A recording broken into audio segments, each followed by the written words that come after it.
Hello everyone. So guys कुछ ऐसे छोटे छोटे टॉपिक्स होते हैं जो बहुत सारे बच्चे कंफ्यूज्ड होते हैं। देखिए गाइज, यहाँ पर देखते हैं। जैसे यहाँ पर एक टॉपिक है, फ्रॉम से लेकर टू, कहते हैं ना, फ्रॉम दिस टू दिस। तो ये फ्रॉम टू का इस्तेमाल कहाँ होता है, अनटिल का इस्तेमाल कहाँ पर होता है, सिंस क्या है और फॉर क्या है। हालांकि मोस्टली सबको पता ही होता है, तब भी देखते हैं कि अंग्रेजों का स्टाइल क्या है, वो कैसे सोचते हैं, बिना हिंदी के वो कैसे सोचते हैं। तो यहाँ पर गाइस ए बी और ये है आपका सी और ये है आपका डी। तो ये हम ए से लेकर डी तक का सफ़र करते हैं। सबसे पहले दिया है कि फ्रॉम टू का इस्तेमाल कहाँ पर होता है, देख लीजिए। यहाँ पर लिखा है कि एग्जाम्पल है कि वी लिव्ड इन कनाडा, यानी कि हम कनाडा में रहते थे फ्रॉम 1982 टू 1990। यानी कि इसका मतलब क्या है, फ्रॉम का इस्तेमाल हम तब करेंगे जब एक पॉइंट जहां पर हमने रहना शुरू किया से लेकर और जहां पर हमने खत्म कर दिया, लास्ट कर दिया, उस पॉइंट के लिए, तो जहां से हमने शुरू किया वहां पर हमको लगाना है फ्रॉम, और जहां पे हमने खत्म किया वहां पर हमको लगाना है टू। तो ये फ्रॉम डैश डैश टू ये चलता ही रहेगा आपका। ओके, जैसे कि यहां लिखा है कि I work from Monday to Friday. तो जैसे बंदा कहता है मंडे टू फ्राइडे, यानी कि बंदा काम करना शुरू करता है मंडे को और फिर वो करता रहता है और वो फ्राइडे तक काम को करता रहता है। तो अगर मैं ऐसे लिखकर समझाऊं तो एक पॉइंट से दूसरा पॉइंट यहां पर है, देख सकते हैं आप। ओके, अगर यहां पर मैं पॉइंट लिखता हूं 2004, ओके 2004, और यहां पर मैं लिखता हूं 2021। अब मान लो कि यहाँ पर कोई टीचर है, अब वो टीचर कह रहा है कि यार मैंने ना 2004 से लेकर 2021 तक पढ़ाया। तो जब उसने शुरू किया 2004 में, तो यहाँ पर वो लगाएगा फ्रॉम। तो अंग्रेजों को ऐसे समझ में आता है। इंडिया में लोग कैसे समझते हैं, वो फ्रॉम का मतलब समझते हैं से, और शायद टू का मतलब तक समझते होंगे। अंग्रेजों को ना तक से मतलब है ना से मतलब। उनको बस पता है कि अच्छा starting point, when something started, so जो स्टार्टिंग पॉइंट था वो वहां पर फ्रॉम लगेगा, और जो एंड वाला पॉइंट है वहां पर हमको टू लगाना है। तो कैसे बोलेगा कि I worked from 2004 to 2021, from Monday to Friday या सैटरडे। इस तरह का टाइम आप दिखा सकते हैं। क्लियर है गाइस? देखिए, जैसे फ्रॉम मंडे टू फ्राइडे लिखा हुआ है, ये रहा मंडे, ये स्टार्टिंग पॉइंट है, और ये रहा फ्राइडे, यहां से काम करना शुरू किया और यहां तक किया। We can also say, from हम लगाएंगे, टू ना लगाकर कहीं कहीं पर आपको अनटिल भी दिखाई देने वाला है, यानी कि टू को रिप्लेस करके आप अनटिल लगा सकते हैं। बट ज्यादातर लोग नहीं लगाते हैं उनको अनटिल, क्योंकि अनटिल उनके दिमाग में कुछ और बैठा हुआ, अनलेस अनटिल बैठा हुआ है। ऐसे we lived in Canada from 1982 until 1990। ये अनटिल भी बिल्कुल वही टू वाला ही काम कर रहा है, यानी कि हम रहे कनाडा में 1982 से 1990 तक। ये अनटिल बिल्कुल तक वाली फीलिंग दे रहा है। ओके, चलिए, तो आप अनटिल लगाए ना लगाए, फ्रॉम के साथ टू तो आपको पता ही है और लगाएंगे, लेकिन अनटिल का जो मेन इस्तेमाल है वो देख लीजिए। ये पूरा सेक्शन अनटिल का है। यह लिखा है कि अनटिल के साथ आपको क्या लगाना है, the end of a period, जो वक्त है उसका अंत दिखाना है। कैसे? अगर आप कहते हैं कि अनटिल दिसंबर, तो दिसंबर का जो पूरा पीरियड है, पूरा जो दिसंबर है उसका अंत दिखाना है। देख रहे हैं, एंड ऑफ अ पीरियड। आप कहते हैं अनटिल 3 o'clock, यानी कि वो 3 o'clock का एंड आपको दिखाना है। उसके बाद है अनटिल आई कम बैक। अब ये मैं आपको समझाता हूं क्या होता है अनटिल, पहले यहां देख लीजिए। They are going away tomorrow, एक सिचुएशन है कि वे लोग कल जा रहे हैं। They will be away until Friday. अब इसका क्या मतलब है, they will be away until Friday, यानी कि they are going away tomorrow, कल वो जा रहे हैं, और they will be away until Friday. तो अवे का मतलब दूर, कल बंदा निकल जाएगा, और वो दूर कब तक रहेगा, फ्राइडे तक, यानी कि फ्राइडे तक, अनटिल फ्राइडे तक भैया वो बाहर रहेगा बंदा। समझ रहे हैं? दे विल बी अवे कब तक, अनटिल फ्राइडे। अब यहां पर कई लोग कहेंगे कि हम टिल फ्राइडे नहीं लगाए, आप लगा सकते हैं, टिल भी लगा सकते हैं, बट ये है अनटिल चलता है। अंग्रेज भी बोलते, मैं इंग्लिश मूवीज में देख चुका हूं कि I will be there until. अगर एक बंदा ऐसे बोलता है देख लीजिए, मान लीजिए कि एक लड़का है, हियर देयर इज अ गाय। अब ये कह रहा है कि मैं मुंबई जाऊंगा, किसी ने बोला कि मैं मुंबई जाऊंगा, उस लड़के ने बोला, और मैं यहाँ पर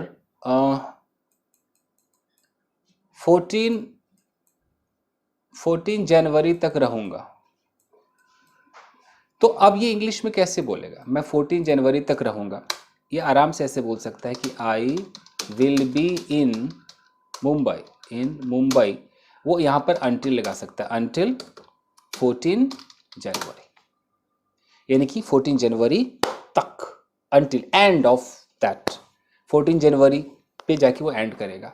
तो यहाँ पर ये अनटिल का अगर हिंदी में सोचते हैं तो तक आप ऑफ कोर्स बोलेंगे, आई will be in Mumbai until 14 January.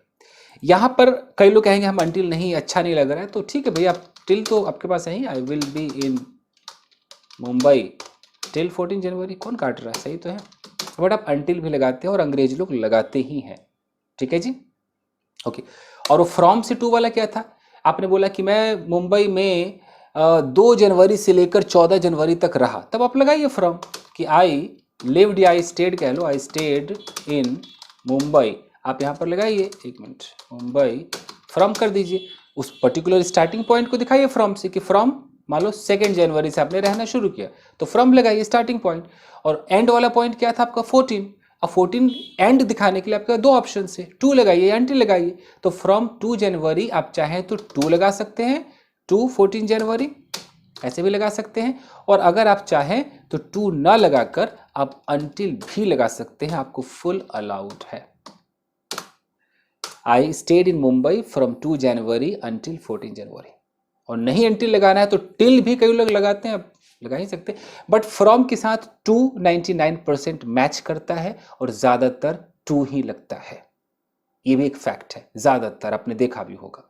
Spoken English में अंग्रेज लोगों का अनटिल मैंने सुना है, तो ये भी मैं मना नहीं कर सकता। ये एक अनटिल तो समझ में आ गया। दूसरा जो अनटिल है उसको बहुत ध्यान से देखिए। उसमें एक सेंटेंस लिखा हुआ था कि अनटिल आई कम बैक, कुछ ऐसा लिखा हुआ था, अनटिल आई कम बैक। देखिए यहां पर एक लड़का है, यहां पर एक लड़का है और इसका एक भाई है। अब इसका भाई जा रहा है कहीं पर और कह रहा है कि देख भाई, मैं ना जा रहा हूं और तू ना यहीं पर रहियो, यहां से तू हिलना मत, यहीं पे रहना। कब तक मत हिलना? जब तक मैं आ ना जाऊं। यानी कि किस पॉइंट तक तू यहां पर रहेगा, कि यानी कि जैसे जैसे मैं जा रहा हूं, जैसे मैं आ जाऊंगा ना, बस उसके बाद तू हिल लेना। यानी कि जब तक मैं आ ना जाऊं तुझे हिलना नहीं है। तो इस अनटिल का मतलब है जब तक नहीं, इसमें नहीं भी छुपा हुआ है, ओके। तो ये किसके लिए बना है? ये स्पेशली एक लंबे समय को दिखाने के लिए बना है। जब तक मैं पास ना हो जाऊं, पता नहीं कब होऊंगा, 2 साल बाद, 10 साल बाद। जब तक मेरे 6 पैक्स नहीं आ जाए, पता नहीं कब आएंगे, 2 महीने में, 6 महीने में। तो ये टाइम को दिखाता है कि जब तक वो वापस ना आ जाए, पता नहीं 1 साल में आएगी, 2 साल में आएगी, उस वक्त तक मैं यहीं खड़ा रहूंगा, इंतजार करता रहूंगा। जब तक तू मेरा प्रपोजल एक्सेप्ट नहीं करेगी, मैं इसी तरीके से खड़ा रहूंगा। यानी कि ले ले जितना टाइम लेना है, अनटिल, उस मोमेंट तक, टिल छुपा है ना, ये होता है। Excuse me. देखिए अब कैसे बंदा बोलेगा कि जब तक मैं आ ना जाऊं तू यहां से मत जाना, don't go from here until I come back. आपको यहां पर लगाना है अनटिल, यहां पर नॉट वर्ड नहीं लगाना, अंटिल आई डोंट वांट नहीं लगाना, अंटिल आई कम बैक। आप यहां अनलेस भी नहीं लगा सकते, unless I come back. Unless तो एक अलग चीज है, अनलेस में कोई टाइम नहीं होता, अनलेस में तो बस ये होता है कि तुम मुस्कुराओगे नहीं तो मैं खाऊंगा नहीं, ये वाला अनलेस होता है कि unless you smile, unless you smile I will not eat food, ये होता है अनलेस, ठीक है जी। और अनटिल हमेशा टाइम को दिखाता है, क्लियर है। जो लोग हिंदी मीडियम से सोचते हैं कि जब तक नहीं, वो अनलेस और अनटिल में कंफ्यूज होते हैं। तो फिर जो कंफ्यूज है वो क्या करते हैं, वो अनलेस और अनटिल को एक साथ ही लगा देते हैं कि unless until I come back, don't go from here, don't go from here, don't go from here, वैसे लगा देते हैं। लेकिन जिनको क्लियर है वो आराम से यूज कर सकते हैं। ठीक है जी। चलिए अब देखते हैं किताब में क्या लिखा है। छोटा सा बस वीडियो है ये। तो यहाँ पर लिखा है अंटिल आई कम बैक, यानी जब तक मैं वापस ना आ जाऊँ। यहाँ पर लिखा है कि I went to bed early, मैं जल्दी ही सोने चला गया। बट आई वॉजंट टायर्ड, मैं थका हुआ नहीं था। आई रेड अ बुक, मैंने किताब पढ़ी अंटिल 3 o'clock। तो अंटिल 3 o'clock यानी कि वो किताब पढ़ता रहा, और कब तक पढ़ा, यानी कि लास्ट में उसने किताब पढ़ना कब बंद किया, जब 3 बज गए। तो आराम से आप अंटिल बोलिए ना, आप बोलिए कि last night I kept on reading the book until 3 o'clock, यानी 3 बजे तक पढ़ता रहा। वेट हियर, यहां पर रुको, अंटिल आई कम बैक, यानी कि यहीं पर रुको जब तक मैं आ ना जाऊं।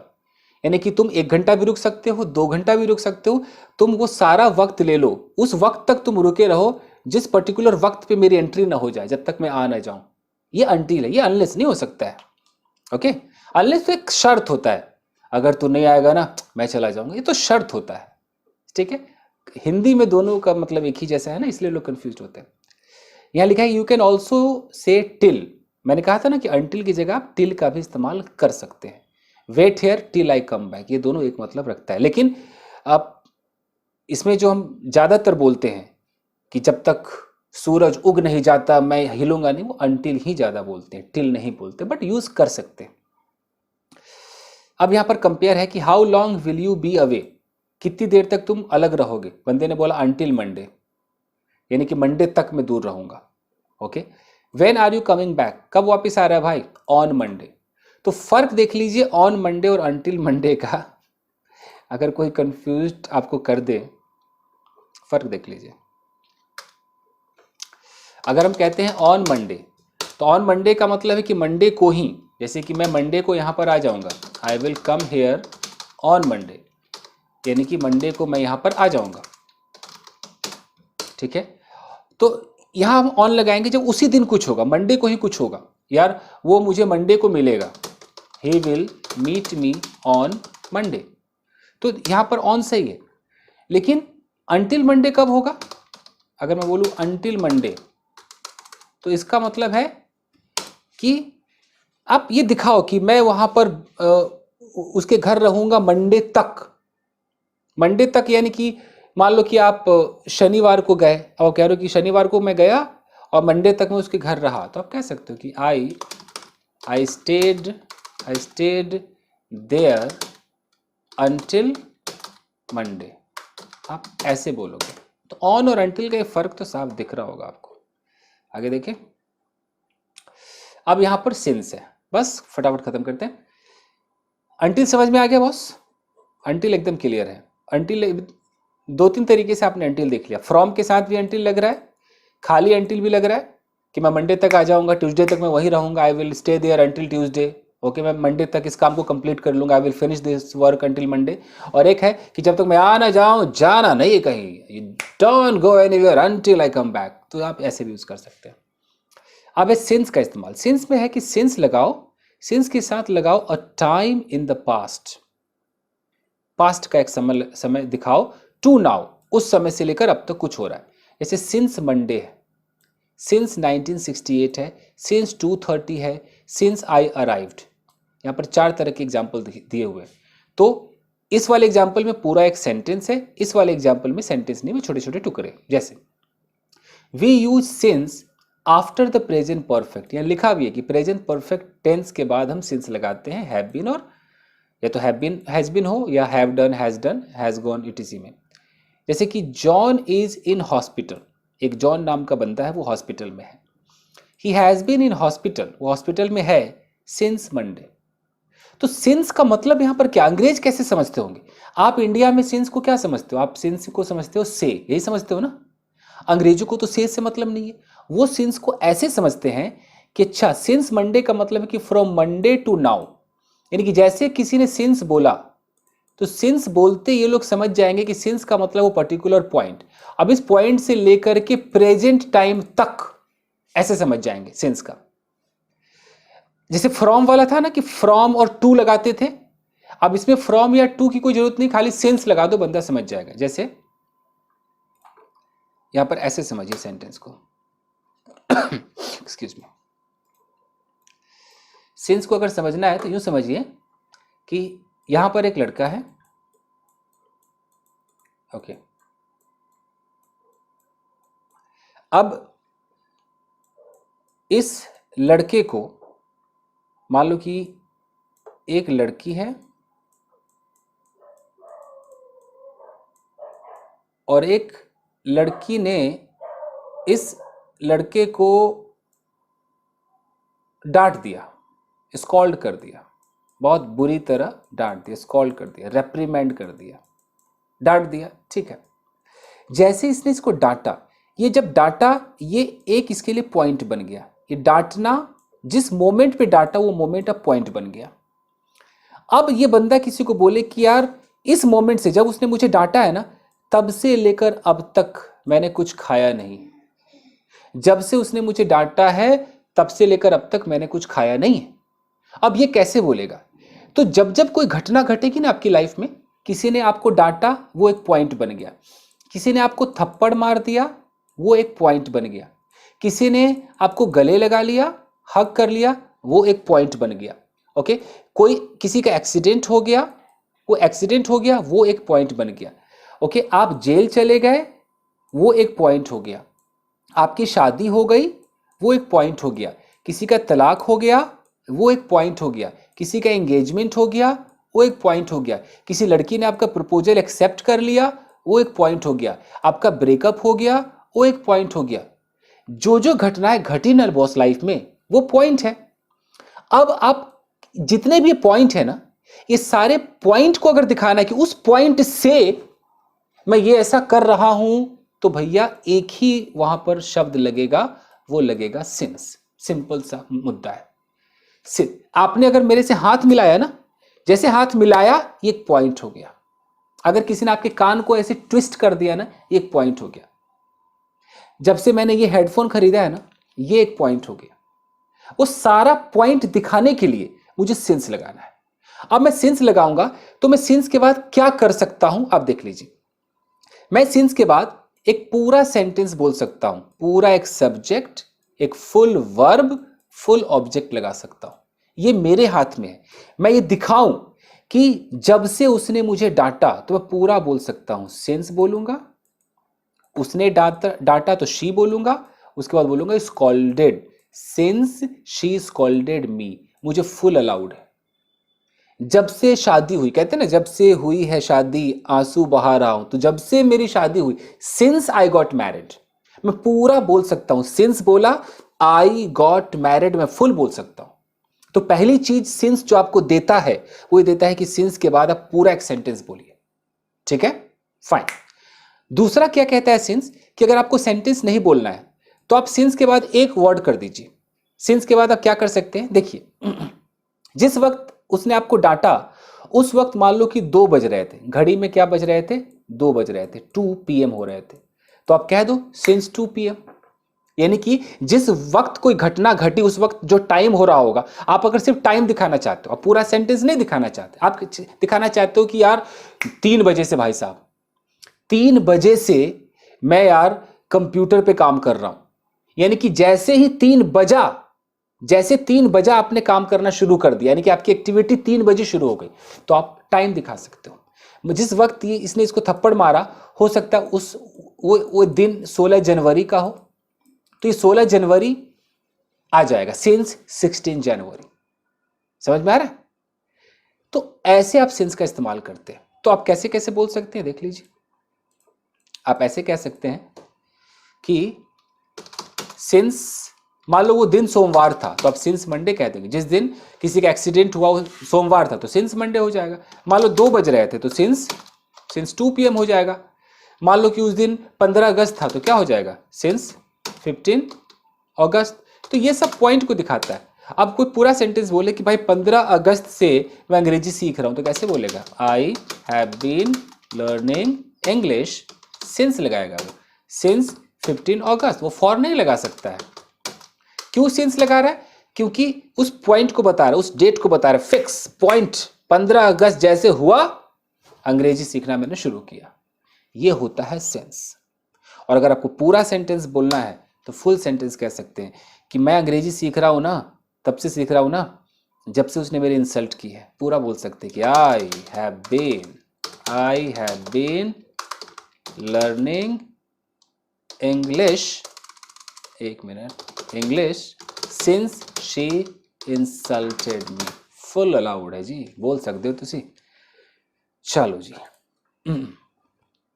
ये क्लियर हो रहा है। चलिए, यहां पर लिखा हुआ है कि मिस्टर एंड मिसेस केली हैव बीन मैरिड सिंस 1968। अब देख लीजिए भैया, आप क्या क्या दिखा सकते हो सिंस के अंदर। ये तो मैंने पूरा एक टेंस आपको दिखा दिया, आप स्टेट ऑफ बीइंग दिखा सकते हो इसके अंदर। दो लोग यहां पर, ये एक लड़की है, एक मिनट, ये एक लड़की है और ये एक लड़का है। प्रेजेंट टाइम में दोनों शादीशुदा है, ये है मैरिड, ठीक है। इस वक्त मैं इनको क्या बोलूंगा, they are married, okay. She is married, he is married, मैं बोलूंगा। लेकिन मान लो कि 2012 में इनकी शादी हुई, 2012 में इनकी हो गई शादी, ठीक है, इन दोनों की शादी हो गई और ये 2012 से, इस पॉइंट से लेकर अब तक ये शादीशुदा है। तो अब अगर मैं बोलूंगा यार ये 2012 से शादीशुदा है, तो मैं क्या बोलूंगा, सोचिए सोचिए। मुझे यहां पर ऐसे बोलना होगा, दे, इनको बोलूंगा दे हैव बीन मैरिड, ऊपर से मैं सिंस लगाऊंगा, since 2012, they have been married since 2012, 2012 से ये लोग शादीशुदा है। तो ये होता है स्टेट ऑफ बीइंग। मैं बोलूँ कि यार मंडे से लड़की बीमार है, तो मैं क्या बोलूँगा कि दिस गर्ल, अब मैं इज नहीं बोल सकता, मुझे बोलना होगा has been, this girl has been ill, कब से, मंडे से, सिंस मंडे। क्योंकि अभी आपने पढ़ा है कि सिंस का इस्तेमाल भैया वो प्रेजेंट परफेक्ट का जो फीलिंग आएगा ना, तभी आप लगा सकते हो। तो आप हैव बीन के साथ लगा सकते हो, हैज़ बीन के साथ लगा सकते हो, या हैव के साथ जो भी थर्ड फॉर्म आता है, हैव ईटन, हैव गॉन, वहाँ लगा सकते हो। आप ऐसे भी कह सकते हो, इसने मंडे से कुछ खाया नहीं, तब भी कह सकते हो कि he has not eaten anything since Monday. Okay, video guys बड़ी होती जा रही है। एक्चुअली कुछ बच्चे, मैंने सुना है कि बड़े वीडियोस देखते नहीं हैं, इसलिए मैं चाहता था छोटा हो जाए, बट क्या करें, समझाना तो पड़ेगा ना। यहाँ लिखा है कि it has been raining since I arrived, यानी कि बारिश हो रही, कब से हो रही, जब से मैं आया हूं ना तब से बारिश हो रही। तो सिंस क्लियर हो गया। अब यहाँ पर कंपेयर कर रहा है कि क्या मतलब है कि we lived in Canada from 1982 to 1990, 1990, यानी कि फ्रॉम और टू, इसमें क्या फर्क है, और we lived in Canada until 1990 यहाँ पर लिखा हुआ है, इसका क्या फर्क है। फ्रॉम 1982 टू 1990 है, और एक है we lived in Canada until 1990, क्या है तो देख लीजिए। So now we live in France, मान लो कि अभी आप फ्रांस में रहते हैं, ओके, और आप 1990, आप चाहे ऐसे बोलो चाहे ऐसे बोलो, अगर आप फ्रॉम लगाते हो तो आप स्टार्टिंग पॉइंट भी दिखाते हो कि अच्छा 1982 में रहने आया था, और आप एंड पॉइंट दिखाते हो कि 1990 तक रहा, उसके बाद नहीं रहा। अगर आप सिर्फ अंटिल लगाते हो तो आप स्टार्टिंग पॉइंट नहीं दिखा रहे हो, आप सिर्फ इतना दिखा रहे हो कि अच्छा यार मैं 1990 तक रहा। तो इसका मतलब क्या है कि पहले आप कनाडा में 1990 तक थे, और अभी क्या है, वी लिव इन फ्रांस, अभी आप फ्रांस में रह रहे हो, तो we came to France in 1990, यानी कि अंटिल 1990 का मतलब 90 तक आप कनाडा में थे, और उसी मतलब वहां से तुरंत आप फिर फ्रांस में आ गए, यानी कि बस 1990 तक आप फ्रांस में रहे, उसके बाद सॉरी कनाडा में रहे, उसके बाद आप फ्रांस में आ गए। तो we came to France in 1990, यानी कि 1990 तक रहे, 90 के एंड में आप फ्रांस में आ गए, ये कहने का मतलब है। तो अंटिल का मतलब है कि आप लास्ट दिखाते हो, और फ्रॉम और टू का मतलब है कि आप स्टार्टिंग से लास्ट दिखाते हो। यहां लिखा है कि we have lived in France since 1990। अगर कोई ऐसे बोले कि हम फ्रांस में 1990 से रहे, तो इसका मतलब है कि फ्रॉम 1990 से लेकर अब तक आप फ्रांस के अंदर हो। 1990 सिंस का मतलब है कि आप स्टार्टिंग से लेकर अब तक, क्लियर है, ये होता है सिंस। फाइन, यहां लिखा है कि वी यूज फॉर, सिंस हम नहीं लगा सकते कहां पर, जहां पर पीरियड ऑफ टाइम हो, जहां पर हो 3 days 10 years, पीरियड हो पूरा, एक 10 दिन का एक पीरियड हो, तब हम फॉर लगाएंगे, सिंस नहीं लगाएंगे। John has been in hospital for 3 days, वो 3 दिनों से हॉस्पिटल में है, तो 3 दिनों से है तो हम फॉर 3 days बोलेंगे, सिंस 3 days नहीं बोलेंगे। क्यों नहीं बोलेंगे, यहां पर लिखा हुआ है, यहां पर लिखा हुआ कि आप फॉर के साथ पीरियड ऑफ टाइम लगाते हो। जैसे आप फॉर 3 days कहते हो, फॉर 10 years कह सकते हैं, फॉर 10 minutes कह सकते हैं, फॉर अ लॉन्ग टाइम कह सकते हैं। कैसे कह सकते हैं, अगर मैं कहता हूं फॉर 3 days, तो 3 डेज का मतलब है कि मान लो मंडे से शुरू हुआ होगा तो मंडे ट्यूसडे वेंसडे, तो 3 दिनों का पूरा एक पीरियड हो गया, एक पूरा एक अवधि हो गया। तो अगर हम उस होल पैकेज को दिखाएंगे तब फॉर है, लेकिन अगर मैं उस पॉइंट को दिखाऊंगा मंडे, तब तो भैया सेंस है। लेकिन उसमें Monday Tuesday Wednesday Thursday Friday बहुत सारा दिन मिला हुआ था, एक पूरा पैकेज था, तो फॉर है। फॉर 7 डेज हमें ऐसा बोलना होगा। समझ में आ रहा है? तो फॉर समझने का एक ही तरीका है, फॉर के बाद आपको काउंटिंग दिखाई देगा, 2 years 3 months, आप समझ जाना फॉर है। देख लीजिए, जॉर्ज स्टेड विद अस, वो हमारे साथ रहा फॉर 3 days, यानी कि 3 दिनों तक रहा है, तो खैर तक की फीलिंग दे रहा है। I am going away for a week, मैं 1 हफ्ते के लिए जा रहा हूं, यानी कि उस पीरियड को दिखा रहा है। मैं यहाँ पर थोड़ा ऐसे समझाता हूँ आपको, ये किताब थोड़ा कंफ्यूज कर रहा है। ये जो फॉर है ना, ये यहाँ पर 2 काम कर रहा है। एक फॉर आपका ऐसे भी बता रहा है, एक फॉर आपका बता रहा है कि पास्ट में कोई चीज़ शुरू हुई प्रेजेंट तक। जैसे आपने बोला, आपने ऐसे बोला कि I have been eating for 10 minutes, I have been eating for 10 minutes, यानी कि मैं 10 मिनट से खा रहा हूँ, यानी कि 10 मिनट पहले आपने खाना शुरू किया था और उस 10 मिनट से अब तक आप खा ही रहे। तो आप ये फॉर ऐसे भी लगा सकते हैं कि पीछे 10 मिनट से लगातार अभी खा रहा है बंदा। और एक जो फॉर होता है वो आप ऐसे भी कह सकते हैं कि यार मैं ना 2 घंटे रोज पढ़ता हूँ, तो आई स्टडी, आप ऐसे भी कह सकते हैं I study every day for 2 hours, यानी कि ये 2 आवर्स के पीरियड को दिखा रहा है। या आप प्रेजेंट इंडेफिनिट में लगा सकते हैं, फ्यूचर में भी लगा सकते हैं कि, यानी कि हिंदी में आप सोचेंगे तो तक वाली फीलिंग ये भी देता है कि मैं पढ़ता हूँ 2 घंटे तक या 2 घंटे के लिए, यानी कि 2 घंटे का पूरा पीरियड, एक पीरियड तक मैं पढ़ता हूँ, ऐसे भी होता है। ओके, मैं वहाँ पर 10 दिनों तक रुकूंगा, तो I will stay there for a week, तो आप ये फ्यूचर के लिए भी लगा सकते हैं। ठीक है जी, चलिए गाइस आगे देखें। कुल मिला के ये पैकेज को दिखाता है, पूरे पीरियड को दिखाता है। 1 मिनट, चलिए यहाँ लिखा है कि ओके खत्म ही हो गया, तो खत्म हो गया, फाइन गाइस। यही था आपका फ्रॉम टू अंटिल सिंस या फॉर, आप समझ गए होंगे। तो बस आज के लिए इतना ही दोस्तों। ये किताब मैंने अपने टेलीग्राम चैनल पे डाल दिया है। मेरे टेलीग्राम चैनल का नाम है इंग्लिश विद चंदन। आप जाइए, ज्वाइन बटन को क्लिक कीजिए, ज्वाइन हो जाइए, ये बुक आपको मिल जाएगा वहाँ पर। चलिए, thank you very much everybody, see you in next episode. Thank you guys, bye bye.